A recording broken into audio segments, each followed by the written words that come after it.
தற்போது மதுரை அப்பன் திருப்பதி பகுதியில் இளைஞர் ஓட ஓட வெட்டி படுகொலை செய்த அண்மை செய்தியை நாம் பார்த்து வருகிறோம். அப்பன் திருப்பதி பகுதியைச் சேர்ந்த செல்லப்பாடி என்ற இளைஞர் ஓட ஓட வெட்டி படுகொலை செய்யப்பட்டுள்ளார். உயிரை காப்பாற்றுவதற்காக கடைக்குள் ஓடி விழுந்த இளைஞர் சரமாரியாக வெட்டி படுகொலை செய்யப்பட்டுள்ளார். மதுரையில் இளைஞர் ஓட ஓட வெட்டி படுகொலை செய்யப்பட்ட நிகழ்வு குறித்தான அண்மை செய்தியை தற்போது நாம் பார்த்து வருகிறோம். இது குறித்த கூடுதல் விவரங்களோடு இணைகிறார் எமது செய்தியாளர் மதுரையிலிருந்து சல்மான். வணக்கம் சல்மான். பட்டப்பகலில் அரங்கேறிய இந்த கொடூர கொலை குறித்தான கூடுதல் விவரங்கள் என்ன காரணத்திற்காக இது அரங்கேறியது என்பது குறித்தான கூடுதல் விவரங்கள்?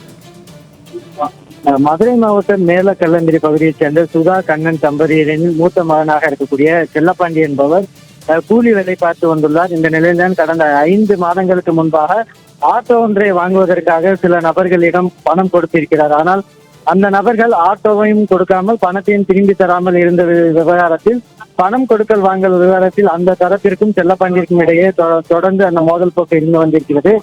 இந்த நிலையில நேற்றிரவு செல்லப்பாண்டி வீட்டில் இருக்கும்போது செல்போனில் அழைப்பு வந்து பிரதான சாலைக்கு வருமாறு கூறியிருக்கிறார்கள். அப்போது அவர் அழகர் கோவில் சாலை இருக்கக்கூடிய பகுதிக்கு வந்தபோது திடீரென அங்கு வந்து 4 பேர் கொண்ட மர்ம கும்பலானது அருவாள், வாள் மற்றும் கத்தி உள்ளிட்டவைகளால் செல்லப்பாண்டியை சரமாரியாக தாக்க தொடங்கி இருக்கின்றனர். அப்பொழுது அவர் உயிரை காப்பாற்றிக் கொள்வதற்காக அந்த பகுதியில் இருக்கக்கூடிய மளிகை கடை ஒன்றிற்கு சென்ற பொழுது அங்கு புகுந்த 4 பேர் கொண்ட அந்த மர்ம கும்பலானது அந்த செல்லப்பாண்டியை சரமாரியாக வெட்டி படுகொலை செய்துவிட்டு தப்பியோடியுள்ளனர்.